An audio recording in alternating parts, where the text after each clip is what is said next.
I've seen those pictures of you in bell bottoms, Oh playing, yeah. we're just rocking out, Yep. and it's funny to go fast forward into the late '90s in your Narada years, where you're the feather-haired, breezy guy doing this new thing called New Age music and calming the world down and bringing peace, and it's a neat transition, and we'll have to talk about that at some time. Yeah, I don't know how I ended up in that category exactly, but they didn't know where to put people. That was back when there were record stores, But more on that in a minute. I want to keep concentrating on Sure. Minnesota.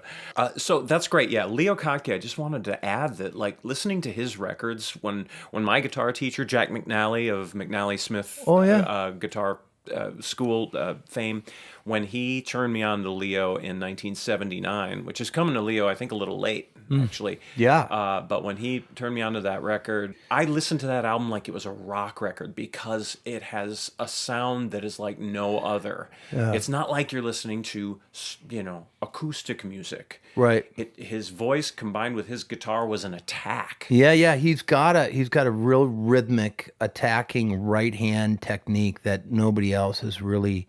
He certainly pioneered it. There was nobody playing quite like him. I mean, not even anything like him, to be honest. Leo really established his own thing. It's like, oh, that's Leo Kottke's style. Well, yeah. I mean, be like saying, that's Chet Atkins style, or that's Merle Travis style. That's a pretty big accomplishment when your name becomes connected to a certain style of playing. Hell yeah. Did you ever meet or play with Leo? Yeah, actually, not until the last several years, but it's pretty fun when my phone rings and it's Leo and he just wants to chat for a while, and we do that with each other. But I never know how long the conversation's going to go. I just pretty much drop everything, and we had an opportunity not long ago to work together on one of his workshops out on the West Coast in the state of Washington. Yeah, there's a lot of connections. And actually, there's another Minnesota connection, too.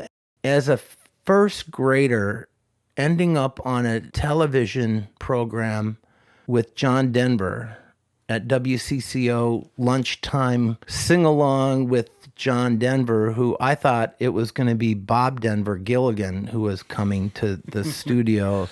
And I was so disappointed. I didn't recognize who this guy was, but I was sitting very close to him and watching him play that Guild guitar. Actually, it was a Guild, and being mesmerized that one guy could just sit there and create so much music by himself as a little kid. And so it went from John Denver, that first I was a little kid, then Michael Johnson really blew, and Leo Kottke and James Taylor all blew my mind. John Denver wasn't from Minnesota, was he? No, he was living in Edina at the time, though. What? Yeah, he did live here in Minnesota for a good while.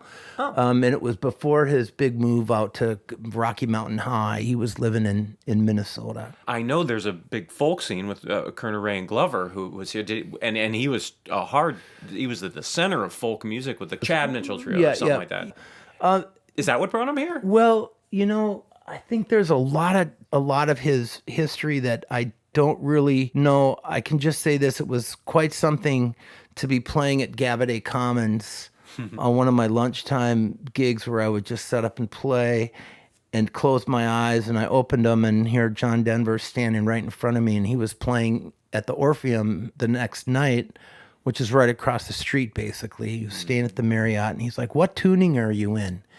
And I go, "Hi, Mr. Denver," and he wanted to talk tunings, and we exchanged numbers, and we chatted for a good hour the next morning, and he played. I had a gig the same night. I couldn't go to his show. And of course, 2 weeks later, he was gone. It was crazy. That's a big musical loss. But he did have a real Minnesota connection as well. I did not know that.